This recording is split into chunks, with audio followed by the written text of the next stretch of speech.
Assalamualaikum sahabat Quran. Assalamualaikum sahabat Quran. Alhamdulillahirrahmanirrahim. Sahabat Quran dimanapun berada, senang sekali Kati hari ini hadir untuk sahabat Quran. Semoga saya selalu ya, dan terima kasih banyak yang sudah like, share, komen, dan subscribe. Alhamdulillah sudah jadi sahabat Katia, saudara Katia, dan keluarga Katia. Nah, hari ini Katia akan beri lagi tips pengalaman, kemudian ini saran sedikit, dan semoga Allah memberikan manfaat dunia akhirat. Dan seperti biasa, sebelum dimulai, bismillah dulu. Nah, Katia hari ini Katia membahas karena banyak sekali yang ditanyakan, dan mungkin saja sama, dan banyak sekali kasusnya sama banget gitu ya. Banyak yang dirasakan oleh ibu-ibu muda atau ibu-ibu yang baru sekali menyekolahkan anaknya. Nah, Katia bagaimana dengan anak saya yang pendiam?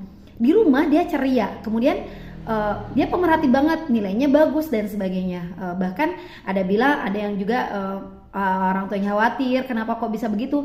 Ada juga yang komen dibilang aneh lah sama orang tua yang lain gitu, dibilang aneh anak saya. Kemudian ada juga yang sedih karena anaknya pendiam dan sebagainya. Nah, Katia jawab sedikit ya, semoga Allah memberikan manfaat dunia akhirat buat ibu-ibu semuanya yang merasa bahwa kok anak saya begini.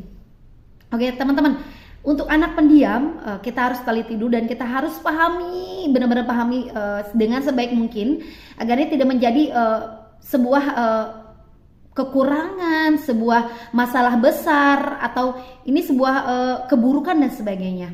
Kita harus tahu dulu apakah anaknya memang cenderung dengan introvert gitu, atau extrovert, atau cenderung anak-anak yang memang cara belajarnya itu dengan memperhatikan gitu, tidak suka dengan yang dia tidak suka dengan diperhatikan dan sebagainya. Kalau cenderung di rumah kok bisa nyanyi dengan lincah, mungkin nyamannya seperti itu gitu ya. Mungkin dia tidak suka dengan banyak tingkah atau banyak berbicara di orang banyak, atau di orang yang memang dia belum kenal sepenuhnya gitu. Katanya ini setiap hari gitu sampai setahun gitu ya. Kita harus pelajari dulu.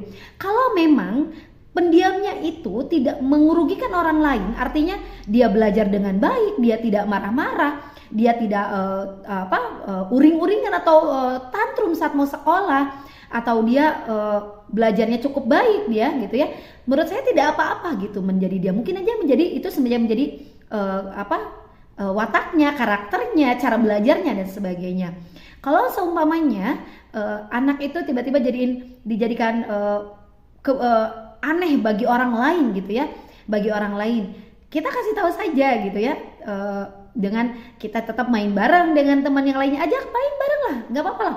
Mungkin ada istilah juga mama yang selalu botram, ngaliwat, ajaklah mereka biar tahu anak kita itu memang cara bermainnya itu ternyata kalau di luaran sana, tanpa di kelas, tanpa di sekolah, mungkin dia akan berbeda. Karena banyak kasus katanya bertahun-tahun gitu, ada anak yang ketika sekolah memang diam banget gitu ya, tapi masya Allah gitu, ketika dia di luar itu artinya tiba-tiba kita ngeliwat ke rumahnya, diajak makan, itu ada rumahnya dekat sekitar sekolah Katia sebelumnya, dan bahkan ada juga di tempat bermain, di salah satu restorannya tuh rumah makan itu ada arena bermain, dia bermain berbeda gitu. Jadi mungkin saja dia ketika di formal dan sebagainya, dia merasakan hal itu adalah rasa canggung, malu gitu, takut, dan dia belum percaya diri dan sebagainya.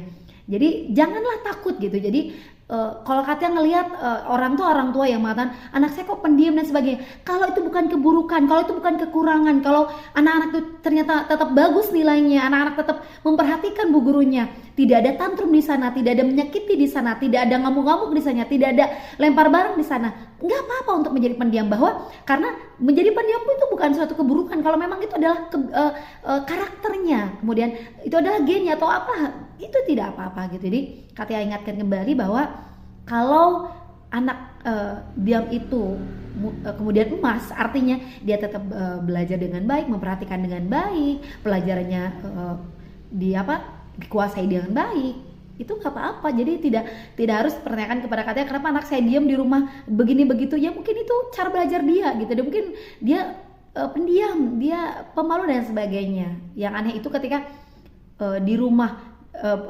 rumah pendiam gitu ya, di sekolahnya jadi bully orang, berkata kasar, kemudian melempar-lempar, nyakiti orang lah. Itu yang membuat kita takut gitu ya. Jadi kenapa gitu kan? Jadi masa soleh hanya di rumah saja? Nah itu yang ditakuti. Nggak apa-apa kalau itu bukan keburukan, itu bukan kekurangan, itu bukan hal yang menjadi pelanggaran dan sebagainya. Nggak apa-apa kalau pendiam pun. Ya kita harus tahu situasinya.